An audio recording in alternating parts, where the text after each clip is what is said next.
Thanks for staying with TVC News. United States has confirmed 24 persons were involved in a prisoner exchange between Russia and some Western countries. Among the prisoners released are U.S. citizens Ivan Gershkovich and former U.S. Marine Paul Whelan.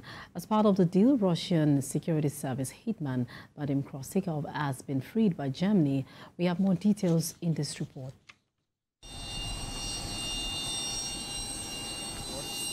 There have been days of speculation about a major swap between Russia and Western countries, which was heightened after several prisoners were moved from their prison cells in Russian jails to unknown locations.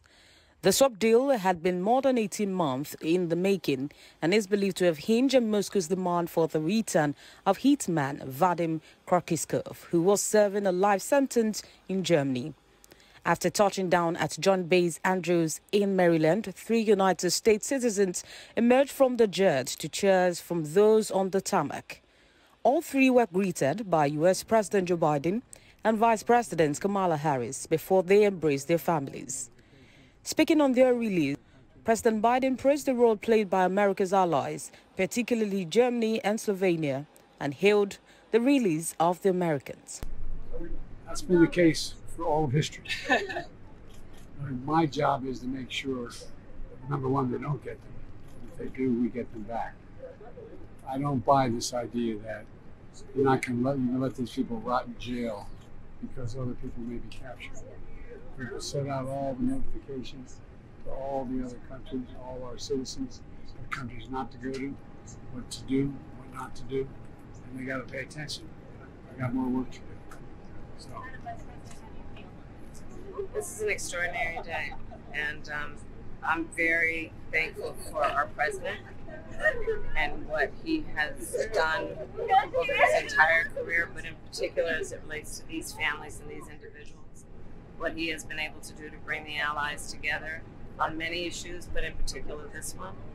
This is just an extraordinary testament to the importance of having a president who understands the power of diplomacy and understands the strength that rests in understanding the significance of diplomacy and strengthening alliances. The 3 released Americans were then sent to the Brooke Army Medical Center in Texas for medical checkup. And in Russia, President Vladimir Putin personally greeted the released Russians at Moscow's Vnukovo airport. He embraced them warmly on the red carpet and said they will be given state awards. Among those returned to Moscow in addition to Krosikov was a Russian couple convicted of spying who returned to Russia with their 2 children. Both NATO and the European Union welcomed the release, which it said was mediated by Turkey. And for more on the prisoner swap deal, Chairman Nigerians in Diaspora, Dr. Godwin Ibe, joins me on the news via Zoom. Good afternoon. Good afternoon. Yes. Thank you for having me. Right. Now, what do you make of this swap deal? This swap deal has been described as the biggest exchange since the end of the Cold War between Russia and the West. Now, what do you think makes it so historic? Well, from one side, on one side, it's historic because it's considering the number that was exchanged between the East and the West, and I mean Russia and the Western side. But on the other hand, it's not unusual for Russia to do so because Russia and Ukraine exchange prisoners weekly, sometimes monthly. As we know, there's a conflict going on in Russian-controlled territories and Ukrainian-controlled territories. So it's normal for Russia to engage in such kind of prisoner exchange, sometimes up to 50 at once or even more at once.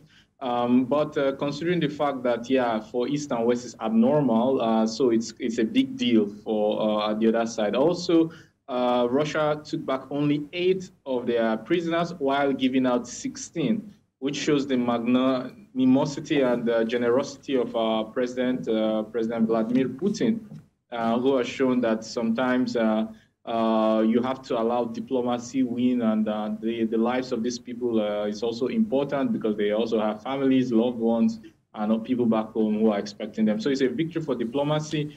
not only on the Russian side, but also on the Western side. I hope my audio is good. I'm outdoor today in the beautiful park. We have an Afro festival where Nido Russia is presenting Nigerian culture to the world, to Russians. So please bear with me. Yes, we do understand, and your audio is quite clear. Now, this deal was years in making and quite secretive as well as dramatic. Now, is this usually the nature of such exchanges? Yes, it's the nature. It's usually secretive, so it's not torpedoed. That's the first thing. Secondly, there's always a neutral person who mediates it, supposedly neutral person who mediates it, in this case, Turkey. And last but not the least, it usually comes at a political election campaign cycle. We all know that Biden has pulled out. We know that Kamala Harris is trying to replace him. We know it's not a very good, the reasons are not the best, but the aim is clear. So these things usually happen at the political or election cycle. And so there's not just humanitarian and social reasons to it. There's usually also economic and political reasons to such exchanges, and we must not be naive to think it's all about that. We will have to leave it right there. Thanks. And I've been speaking with the chairman, Nigerians in Diaspora, Dr. Godwin Ibe. He's been sharing his thoughts with us on the Russia prisoner swap deal. Thanks indeed for your time with us. Thank you for having me, and thank you viewers for tuning in.